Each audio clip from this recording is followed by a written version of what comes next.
네, 여러분 안녕하세요. 네, 네이처셀이 급락을 해서 거래가 현재 되고 있습니다. 그래서 여러분들 굉장히 실망하셨을 그런 상황인데, 자, 지금 이 급락의 기본적인 원인이 뭐냐? 네, 이걸 우리가 찾아야죠. 네, 이 원인을 알면 그만큼 그 원인에 따른 결과, 그리고 주가 예상을 할 수가 있기 때문에 이 원인을 우리가 좀 찾아봐야 될 것 같아요. 그래서 재료적인 측면에서 원인을 한번 찾아보고요. 그리고 수급적인 측면에서의 원인을 찾아보는 그런 시간을 좀 가져보도록 하겠습니다. 네, 자, 그게 이제 지금 필요하죠. 자, 요걸 제가 말씀을 좀 드릴게요, 여러분. 네, 그리고 후반부에는 승부주 하나 말씀을 드리니까 꼭 참여하시고요. 대박 내시고요. 자, 네이처셀 막바로 제가 말씀을 드리도록 하겠습니다. 자, 구독, 좋아요, 알림 설정 감사드리고 있습니다. 네, 계속 성원 부탁드리고요. 자, 지금 이렇게 급락을 만약에 이제 이렇게 했을 때 어떤 이유가 나왔다면은 참 우리가 판단을 하기가 쉬운데요. 여러분들 쭉 아마 뭐 악재가 있나 찾아보셨겠지만 악재는 나와 있는 것은 없습니다. 만약에 말해요. 주가가 많이 급등을 한 다음에 대형 악재가 나오고 뭐 그럴 경우는 이게 연속성을 갖고 내려가기 마련입니다. 근데 지금은 이제 대형 악재가 재료적인 면에서는 없어요. 그러면 재료적인 측면에서는 이게 지금 상투를 치고 완전히 무너지는 패턴이고 계속 연속해서 내린다. 이런 생각 할 필요가 없습니다. 그죠? 네, 일단 상식적으로 이제 그렇게 좀 우리가 봐야 되겠다 하는 말씀을 좀 드리고 싶고, 제가 이전 영상에서도 말씀을 드렸지만은 좀 흔들렸던 어제의 모습은 사실 잘 아시다시피 이제 강스텐 바이오텍에서 얘네들이 일본 뭐 쪽하고 해가지고 뭐 재생의료 쪽에서 모멘텀 있는 재료가 하나 나왔던 거 여러분 잘 아실 겁니다. 그러니까 이제 네이처셀하고 경쟁이 된다는 거죠. 사실 강스텐 바이오텍 같은 경우는 과거에 제대혈 쪽으로 한 줄기세포를 위주로 이제 했던 강스텐 바이오텍인데, 이 골관절염 관련해서 네이처셀의 경쟁자로 이제 떠오르게 된 거죠. 그죠? 자가지방 줄기세포를 이용을 해서 일본 파생 재생 시장에 진출을 하는 건의 재료가 나왔잖아요, 여러분. 그 영향을 좀 받지 않았나 이렇게 보여집니다. 근데 이건 뭐 사실 제가 이전 영상에서도 말씀을 드렸지만 네이처셀 같은 경우는 2015년도에 이미 허가를 받았던 종목입니다. 근데 이제서 뭐 진출하고자 하시고 한다는 얘기예요. 2024년도에.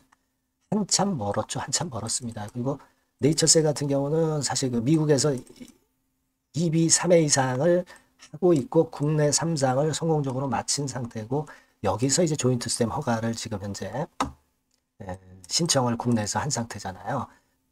어떤 뭐라 그럴까요? 감이 틀리죠, 감이. 강스템은 사실 일단 조인트 스템하고 네이처셀하고 상대가 안 돼요. 급이 틀립니다. 급이 틀리잖아요. 그러니까 이거는 물론 이것이 이제 악재 역할을 좀 다소 했을 수는 있죠. 네, 그러나 제가 볼 때는 이게 일단 핑계거리지 이게 강스템 건이 크다고 볼 수는 없습니다. 그리고 예전에 그 경쟁자로 소개를 드렸지만 입셀 있죠. 입셀. 네, 입셀에서의 골관절염 치료제. 네, 내년 1월에 뭐 첫 투약을 한다고 하는데, 네, 요게 이제 11월 16일 날 재료 나왔던 건데, 입셀은 지금 현재 임상 초기예요. 임상 초기. 이런 애들하고 지금 경쟁이 되겠어요? 깜도 안 되는 입셀입니다. 그러니까 이런 건들이 이제 말하자면 핑계거리로 등장이 될 수도 있지만 이건 아니다 싶습니다. 제가 볼 때는. 그래서 이 부분은 일단 생각하실 필요가, 경쟁 적수가 못 된다 이렇게 생각하실 필요가 있겠고요. 자, 그럼 뭐냐 이거예요. 뭐 여러분도 오늘 목격을 하셨겠지만 외국인들이 한 52만 주 정도 대량 매도를 쳤어요. 그죠? 요것이 일단 화근이다. 그러니까 수급적인 모습에서의 화근이에요. 그러니까 이게 제가 일전에 그 점검을 드렸지만은 여기부터 시작해가지고 최근까지 주로 순매수를 했던 창구를 보면 되게 10월 중반 해가지고요.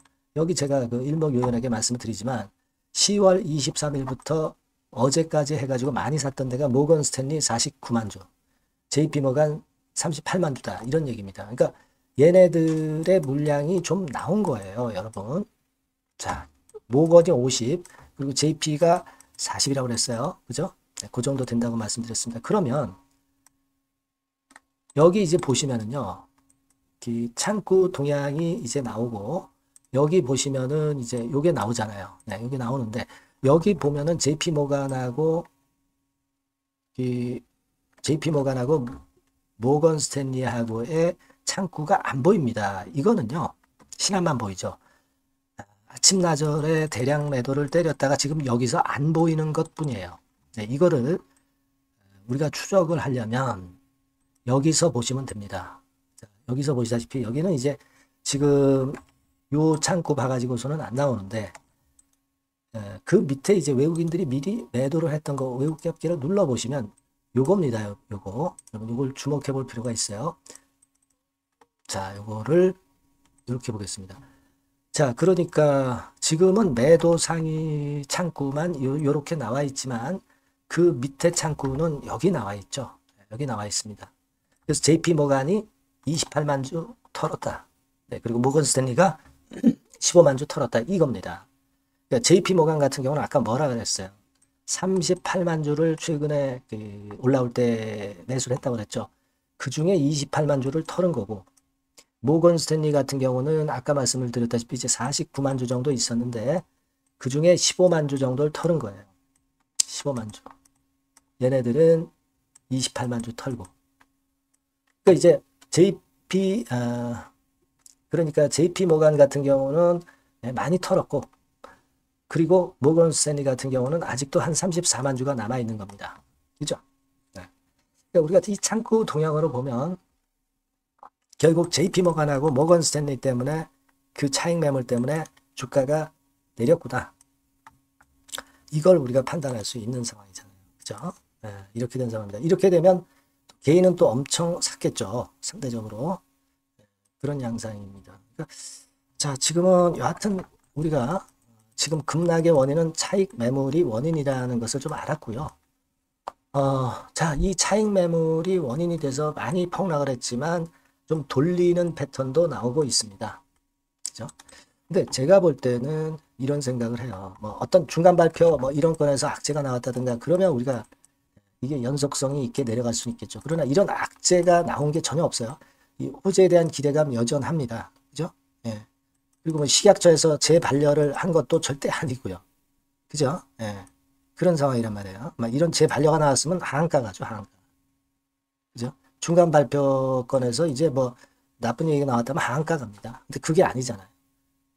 그 중간 발표는 지금 나올 시기도 아니고, 식약처에서 재반려하는 건도 지금 나올 상태의 타임이 아닙니다. 자, 그걸 보실 필요가 있어요. 네. 그러니까 이런 어떤 진짜 악재, 돌이킬 수 없는 악재가 나온다면 그건 문제가 있는데 그건 아니단 말이에요. 그죠? 이게 네이처셀이 원래 좀 급등락이 좀 심한 종목이죠. 수익도 크지만 이 흔드는 것도 굉장히 크잖아요. 예전에 여기서도 흔들었잖아요. 그죠? 그리고도 올라왔지 않습니까? 지금 상황이 좀 비슷하다고 볼 수도 있는 거 아니에요, 그러면. 네. 이 닮은 꼴 아닙니까? 그걸 생각하실 필요가 있지 않나, 이렇게 보여지고요. 그리고 우리가 이 기본 줄기 조인트 스탬건에 대한 게 아직 여전한 거잖아요. 그리고 우리가 지금 뭐 다시 한번 보지만 여러 고난이 있었음에도 과거에 보면 이 텐베거 시세를 여기서도 냈고 여기서는 14, 5배 정도를 냈던 과거의 네이처셀입니다. 이 주봉을 좀 보면은 음봉이 떨어져 있지만 뭐 손상이 되지는 않은 모습이고요. 그죠? 그러니까 우리가 여러분 여기서 희망을 꺾어야 되겠어요? 네, 상식적으로 생각해서? 아니죠. 절대 그렇지 않은 상황입니다, 지금. 그래서 일단 좀 지켜봐야 됩니다, 여러분. 네, 지켜봐야 되고 일단 색다른 소식이 뭐 막 들어올 수도 있어요. 그죠? 네, 막 그런 재료 나오는 것은 제가 여러분들한테 반드시 드릴 거예요. 네이처셀이라고 꼭 문자를 주셔야만이 제가 이런 것들을 여러분들한테 말씀을 드린단 말이에요. 네, 궁금한 거 관련해서 소통도 되고 추천주도 좀 나가고 말이죠. 자, 요런 걸 여러분들이 일단 좀 정보를 받으셔야 돼요. 그래야 우리가 같이 끝까지 갈 수가 있는 겁니다. 아시겠죠? 네이처셀이라고 문자를 주시면 제가 최선을 다해서 도와드릴 거예요. 이게 뭐 유료가 아니고 100% 무료입니다. 무료. 이 정도 도움은 제가 드립니다. 꼭 문자를 주세요. 문자를 주셔야만 제가 연락을 드립니다. 자, 그렇게 말씀드립니다. 자, 그리고 제가 승부주 말씀드린다고 그랬어요. 요거 지금 말씀드릴 테니까 말씀 잘 듣고 대박 내세요. 네, 여러분, 자, 승부주. 네, 여러분들이 승부를 걸어볼 만한 종목. 더블 승부주입니다. 네, 더블 승부주 하나 소개를 드리도록 하겠습니다. 주가는 여러분 3만원에서 6만원 정도로 보시면 되겠고요. 네, 섹터는 산업재에 속한다고 보시면 돼요. 네, 그리고 시총은 변동성 크고 등락만 많은 중소형주 아니고요. 네, 대형주 쪽에서 선택을 해봤습니다. 목표는 더블 가격대예요. 네, 뭐 물론 이제 더블에서 3더블도 갈 수 있고 더 갈 수도 있습니다. 하지만 현실적인 목표를 더블 가격대 정도로 말씀드리고 싶고요. 자, 투자 기간은 이제 빠르면 1개월, 네, 그리고 늦어도 3개월 안에 승부를 낼 수 있는 네, 승부주를 말씀을 좀 드립니다. 그럼 먼저 여러분들이 그 차트부터 한번 보도록 하겠습니다. 네. 아무래도 차트가 좋아야죠. 네, 수급이 좀 좋아야 우리가 할 만한 거라고 볼 수가 있어요. 네, 자, 지금 요런 종목이에요. 네, 그러니까 이건 주봉 차트인데 여러분들 지금 화면에서 보시는 바와 같이 5주, 20주, 60주, 120주까지 전부 정배열 패턴으로 지금 현재 전개가 되고 있는 종목이죠. 그래서 자, 여기서 보시다시피 한 1년 반 동안 다지다가 이제 막 터지기 시작한단 말이에요. 이제 막 터지기 시작하기 때문에 사실 이 전에 차트 흐름이 없는데요. 자, 요 정도에서 좀 고점이 형성이 돼 있죠. 네, 그래서 여기서 치고 나간다면은 이 정도까지 최소한 더블 정도는 우리가 목표로 할 수 있는 그 종목입니다, 여러분. 1년 반 동안 다졌기 때문에 그만큼 상승 초기이기 때문에 이 폭발력이 대단히 크겠죠. 네, 그렇게 보시면 되는 종목이고요. 자, 그리고 다음으로 이제 우리가 특징적인 걸 볼 것은요. 밸류업 지수에 편입이 된 종목입니다. 여러분, 이 밸류업 지수에 편입이 되면은 주주 환원 정책이 엄청 좋은 경우만 여러분 밸류업 지수에 편입되는 거 잘 아실 겁니다. 그래서 이 밸류업 지수에 편입이 된 종목이기 때문에 그만큼 우리가 강력한 모멘텀을 형성을 할 가능성이 높겠다 이거예요. 코리아 밸류업 지수가 100종목만 있죠. 100종목. 100종목만 있습니다. 뭐 200종목도 아니고 300종목도 아니에요. 자, 그만큼 이런 기준에 적합한 그런 종목만을 밸류업 지수로 선정을 하기 때문에 이 밸류업 지수에 편입됐다는 것은 엄청난 모멘텀이 있다. 네, 이렇게 보셔야 돼요. 네. 자, 그리고 실적을 한번 볼까요? 네, 실적을 한번 보면 자, 이렇게 돼 있어요, 여러분. 그러니까 이게 우리가 그냥 뭐 차트 좋고 괜찮다고 그래서 그냥 무조건 하는 게 아니라 실적도 점검을 해야 돼요. 영업이익이 작년 동기 대비해서 무려 한 60% 증가했어요. 네. 그리고 누적을 해서 3분기까지 실적으로 본다면 누적 영업이익이 작년 3분기까지의 누적 영업이익의 더블입니다, 여러분. 더블. 네, 100% 증가한 그런 종목이다. 그만큼 우리가 믿고 할 수 있는 종목이다. 네, 그렇게 볼 수 있겠죠, 여러분. 네, 그렇게 볼 수 있고요. 사실 지금 여러분 트럼프가 당선이 되면서 예전에 그 투자하신 분들은 잘 아실 거예요. 굴뚝주. 이 굴뚝주들이 더 각광을 받고 있어요, 여러분. 이 굴뚝주 쪽에 속한 종목이라고 보시면 돼요. 이제는 환율이 높고 하기 때문에 이 굴뚝주가 가능성이 좀 있고 트럼프가 가만히 보면은 이 굴뚝주 쪽에 많이 그 정책을 뭐 밀고 나가는 그런 패턴이 있다 이거예요. 그러니까 트럼프 관련해서도 그 큰 줄기에 트럼프 정책 관련주라고도 볼 수가 있는 거예요, 여러분. 네, 그 부분이고요. 그 다음에 우리가 한번 요거 한번 볼 필요가 있습니다. 해외 유사 기업하고 비교를 한번 해보니까 피어그룹, 해외 유사 기업과 이제 비교를 하는 거죠. 해외 평균이 이제 퍼가 한 21배, 그리고 PBR이 한 4.4배의 유사한 종목들의 흐름입니다. 네, 근데 지금 보면은 작년 기준으로 보면은요. 작년 기준으로 보면 지금 보니까 그 되게 작년 기준에 퍼가 이 종목이 6배밖에 안 됐어요, 여러분. 6배밖에 안 됐습니다. 그리고 PBR도 보면은 한 1.3배수밖에 안 돼요. 자, 그러니까 여력이 굉장히 많죠. 해외그룹하고 비교할 때. 자, 이런 강점이 있다는 걸 여러분들 꼭 아셔야 되겠다. 네, 이 말씀 좀 드리고 싶고요. 자, 그리고 요걸 한번 보실 필요가 있습니다. 이 종목이 최근 5년간에 거쳐서 최고 퍼가 있었고 최고 PBR이 있었어요. 자, 퍼 40배 그리고 PBR 2배까지 날아갔던 종목입니다. 근데 작년 기준으로 해서 보니까 퍼가 6배밖에 안 됐고요. PBR은 1.3배밖에 안 됐어요. 그러니까 여력이 굉장히 있다. 네, 이 부분을 우리가 분명히 아실 수 있고 그럴 수 있는 부분입니다. 자, 요런 강점이 있는 종목이다 이런 얘기입니다. 네, 그러다 보니까 연기금과 외인이 쌍끌이 매집을 이제 막 시작해요, 여러분. 네, 외인은 이때부터 들어오기 시작했고 기관은 꾸준히 매수를 하면서 여기서 자 보세요. 자, 여기서 좀 더 가속도가 나기 시작하고 있죠. 이제 막 시작하고 있는 국면이라 이런 얘기입니다. 네.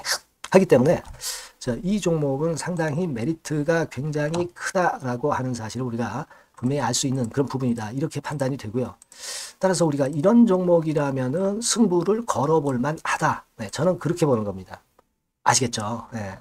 그래서 이 종목을 제가 매수부터 매도까지 그리고 중간에 AS까지 지속적으로 해드릴 거고요. 자, 요 번호로 뭐라고 주시면 되냐면 승부주, 그죠? 네, 승부주. 네, 이렇게 문자를 주시면 제가 최선을 다해서 여러분들 그 매수부터 매도까지 AS까지 최선을 다해서 여러분들 케어를 할 겁니다. 아시겠죠? 꼭 문자 주시고 승부주에서 한번 꼭 대박 내시기 바랍니다. 네.